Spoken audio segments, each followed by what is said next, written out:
হ্যাঁ, কোনো হইচই নাই, কোনো কাগজ নাই, কোনো কিছু নাই, কিন্তু তোমার পরিবেশ দেখতে হবে না।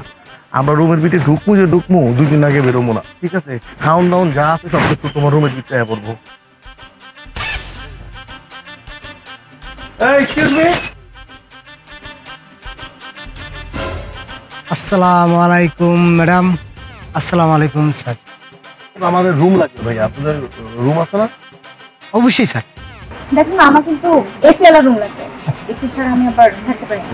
অবশ্যই madam, AC non AC ST DC সব ধরনের আছে। হাওয়া বাতাস আইবো আর বাইরে স্যার। আচ্ছা ঠিক আছে, মানে আপনার যা কাগজপত্র দরকার আমি সব দিচ্ছি। রুম কোনটা হবে আমাদের? স্যার আমাদের ওই যে ওই পাশে শ্যামলী রুমটা আছে, আপনি যান, আমি লোক পাঠিয়ে দিচ্ছি।